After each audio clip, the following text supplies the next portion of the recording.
Oke, selamat datang buat rekan-rekan mahasiswa statistik non-parametrik.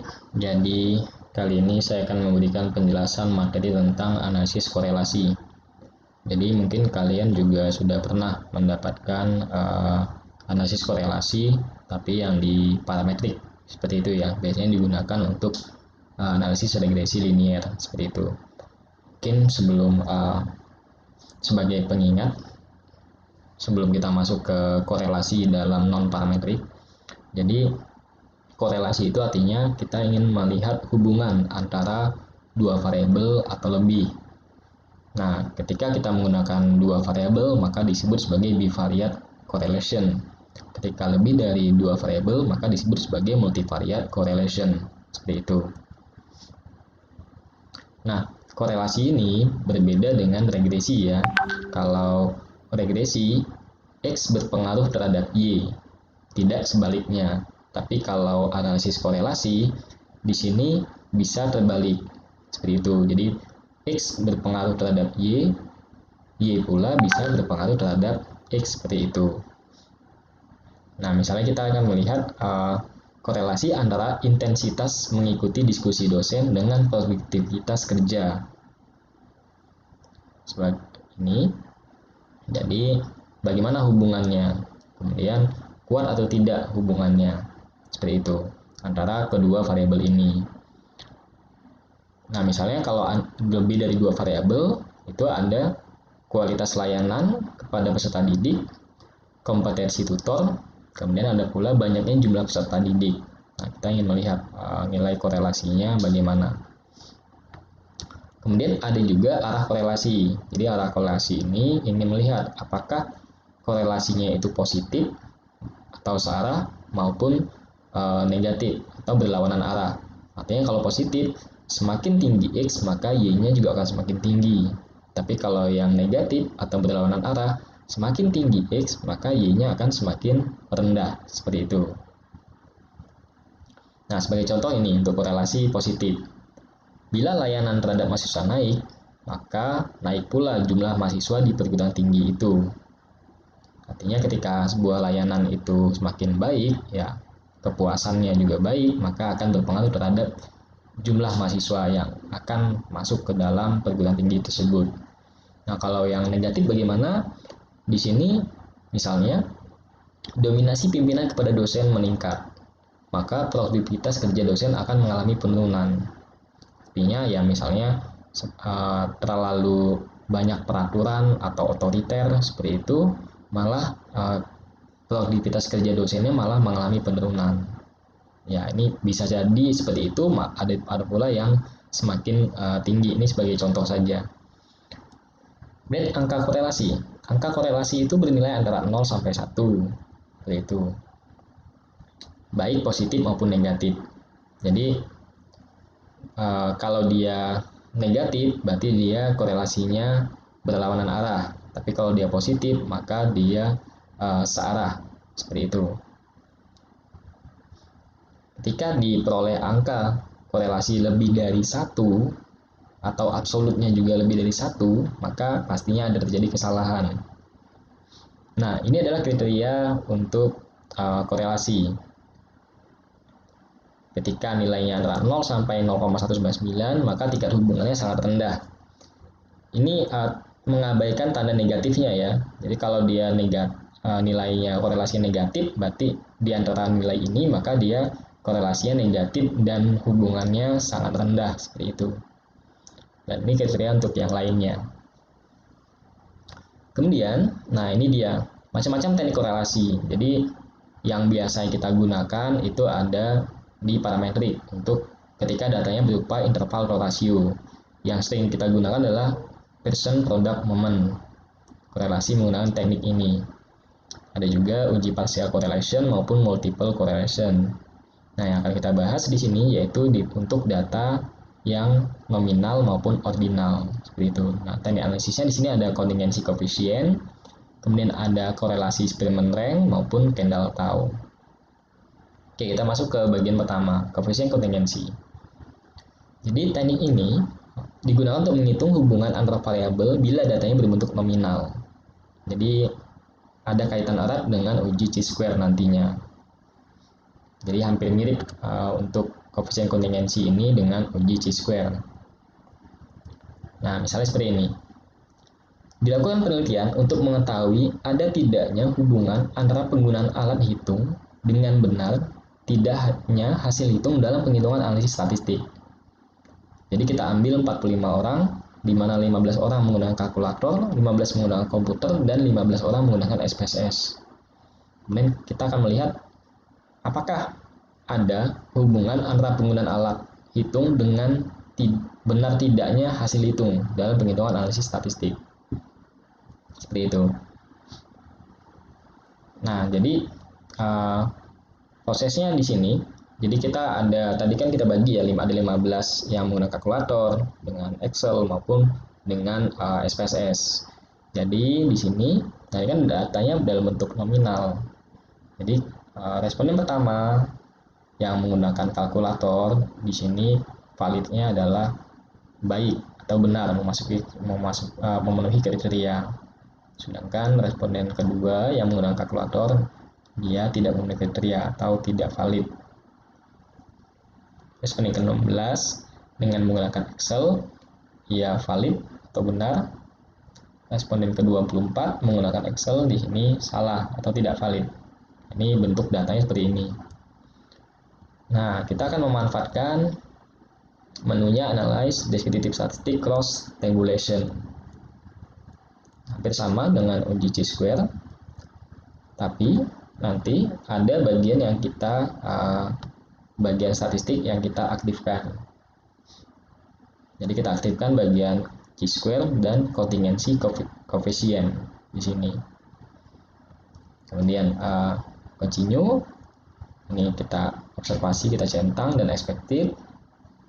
Nah, kemudian ini adalah summary statistiknya. Jadi kita ada 45 responden atau sampel, tidak ada data yang missing, jadi aman. Kemudian ini nilai cross tabulation-nya seperti itu. Ini uji chi-square-nya. Nah, kemudian untuk korelasi kontingensi koefisiennya ada di sini. Nah, nilainya di sini adalah 0,514 di sini. Nah, di sini artinya karena nilai signifikansinya kurang dari alfa, maka memang benar terdapat hubungan antara ketiga teknologi terhadap kevalitan data seperti itu. Nah, nilai korelasi adalah 0,514 atau 51,4%. Nah, mungkin kita bisa lihat itu masuk dalam kategori apa. Nah, di sini masuknya ke dalam kategori hubungannya yaitu sedang. Seperti itu.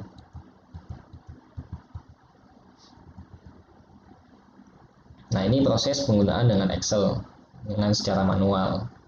Jadi nanti kita akan mendapatkan nilai C, yang C itu dengan rumus akar dari chi-square dibagi dengan N ditambah chi-square, di mana nilai chi-square itu dihitung dengan rumus chi-square ya. Seperti itu. Nah, ini prosesnya. Jadi kita lihat dengan kalkulator ada 6 yang valid, dengan Excel ada 13, dan dengan SPSS ada 15. Seperti itu. Nah, ini nilai harapannya seperti itu. Ini prosesnya kalian bisa melakukan ini penjumlahan ya, jumlahan dari 6 ditambah 13 tambah 15. Ini untuk proses persentasenya berapa di sel 34 dibandingkan dengan 45, jadi ada 75,6 yang benar atau valid. Kemudian ini harapan benarnya yaitu bagian F3 dibagi B7, jadi 0,756 dibagi dengan B7, yaitu di sini ada 15, seperti itu.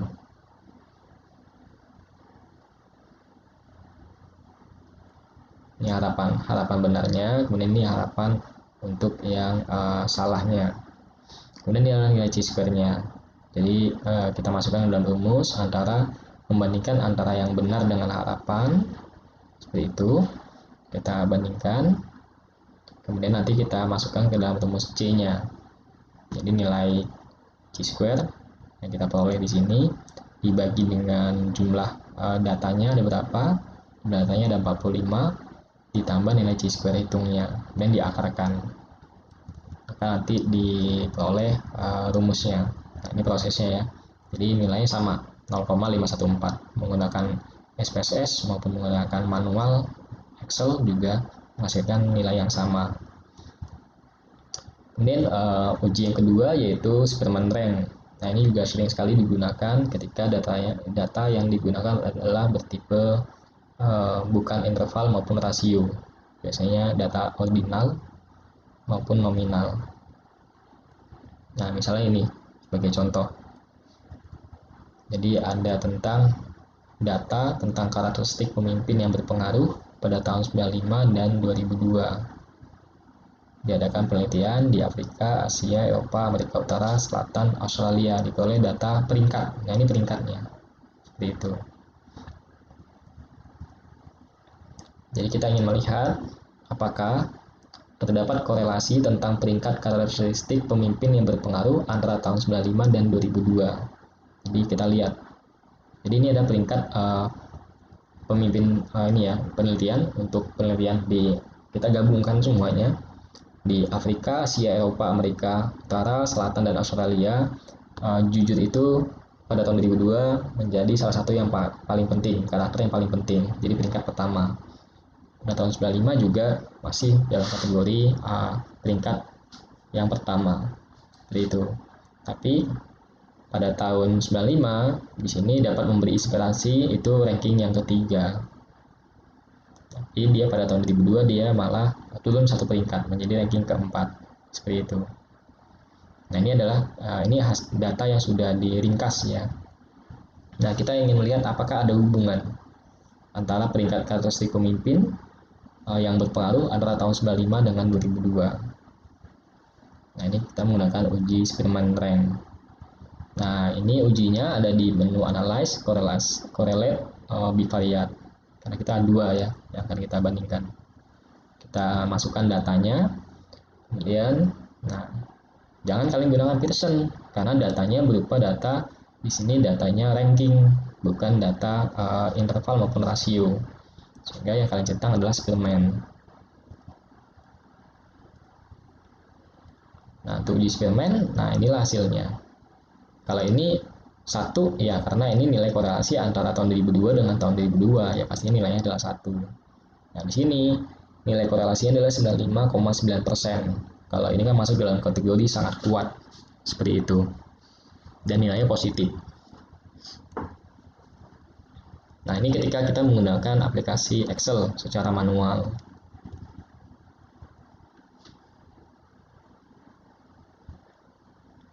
Jadi nanti prosesnya skor pada variabel X yang tadi ranking tadi dikurangi dengan skor pada variabel Y. Kemudian nilainya itu dikuadratkan. Setelah itu baru dijumlahkan. Itu yang menjelaskan nilai BI kuadrat ini. Kemudian hasil penjumlahan itu dimasukkan dalam rumus ini. 1 min 6 dikali penjumlahan yang proses tadi dibagi dengan banyaknya data dikali dengan banyaknya data kuadrat dikurangi dengan 1. Nah, ini prosesnya. Jadi kita mencari nilai BI dan BI kuadrat. Kemudian kita jumlahkan. Kemudian dimasukkan ke dalam rumus. Maka diperoleh nilainya adalah 0,959.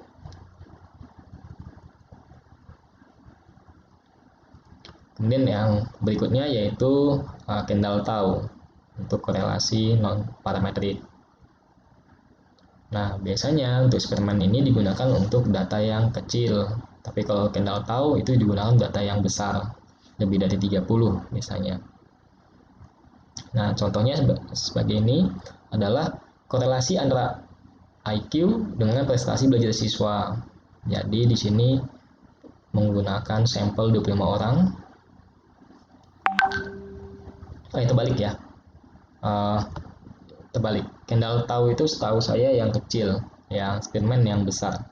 Seperti itu. Ini salah dalam tulisannya. di sini kita akan hipotesis ujinya adalah tidak terdapat korelasi antara IQ dengan prestasi belajar siswa. Dan kita gunakan SPSS dalam prosesnya. Nah, ini adalah datanya, data IQ dan prestasi. Seperti itu. Nah, ketika kita masukkan ke dalam tadi kan ada ya uji eksperimen, tinggal kita centang. Nah, di sini juga ada uji Kendall Tau. Jadi tinggal prosesnya juga sama seperti eksperimen, tinggal kapan penggunaan Kendall Tau maupun penggunaan yang eksperimen. Nah, di sini menggunakan SPSS diperoleh nilainya adalah 76%, seperti itu. Dan nilainya positif. Artinya IQ berpengaruh positif terhadap prestasi, maupun sebaliknya, prestasi juga akan berpengaruh positif terhadap IQ. Nah, ini kalau kita menggunakan Excel secara manual, jadi skor dari variabel yang pertama itu kita ranking, kemudian variabel yang kedua juga kita ranking, kemudian nanti kita akan mencari nilai RA, berarti menghitung skor yang lebih tinggi bila dibandingkan dengan masing-masing skor pada variabel Y. Itu tadi ada ranking atas, kemudian kita juga lihat ranking bawahnya bagaimana. Kemudian nilai masing-masing skor dari RA dan RB itu dijumlahkan. Jadi ini masuknya ke sini, sigma dari RA dan sigma dari B. Kemudian dimasukkan dalam rumus ini. Seperti itu. Atau proses secara lebih mudahnya di gambar ini. Nah, di sini IQ prestasi kita ranking ya. Jadi ini 132 ranking pertama, seperti itu. Ini juga kita ranking. Seperti itu. Jadi kan di sini datanya ada sini ya.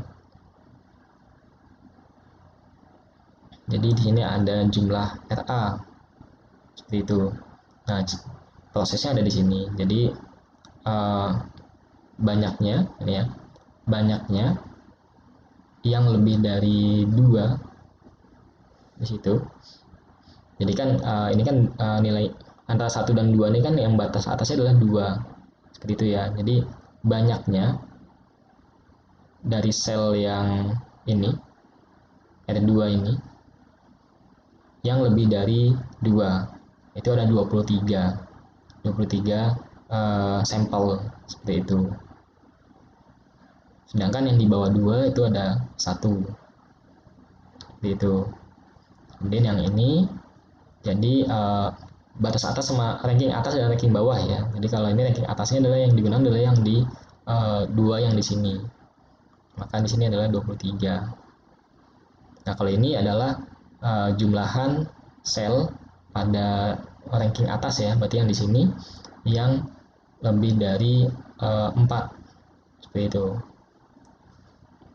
Maka 1 dan 2 ini nggak masuk dalam hitungan. Sehingga kalau yang lebih dari 4 itu berarti yang ini ya ke bawah, dari 7 sampai 24. Berarti ada 21. Seperti itu. Kemudian ini yang di bawah ranking bawah. Seperti itu. Ini penjelasannya ada di sini prosesnya. Kemudian baru kita masukkan ke dalam rumus Kendall-nya. Sehingga nanti diperoleh hasilnya. Yaitu 0,76. Seperti itu. Nah, kemudian selain dari nilai korelasi, biasanya juga ada nilai koefisien penentu. Atau biasanya kuadrat dari koefisien korelasi dikali dengan 100%. Jadi pengertiannya bagaimana? Jadi kalau kita punya produk momen ya, nilainya adalah 94,9, nah maka skor penentunya adalah 0,949 dikuadratkan dikali dengan 100, yaitu 90,060%. Nah, skor penentu ini adalah pengaruh variabel X terhadap variabel Y itu sebesar 90,060%. Sedangkan sisanya itu dijelaskan atau dipengaruhi oleh variabel lainnya. Seperti itu. Nah, sama juga dengan ini juga. Korelasi ganda, korelasi parsial, seperti itu. Koefisien kontingensi. Jadi prosesnya ada namanya koefisien penentu. Jadi proses tinggal dikuadratkan saja. dikuadratkan. Biasanya kalau di analisis regresi namanya koefisien determinasi, seperti itu, mungkin lebih dikenal seperti itu, koefisien determinasi. Ya mungkin itu saja tentang analisis korelasi non parametrik. Terima kasih.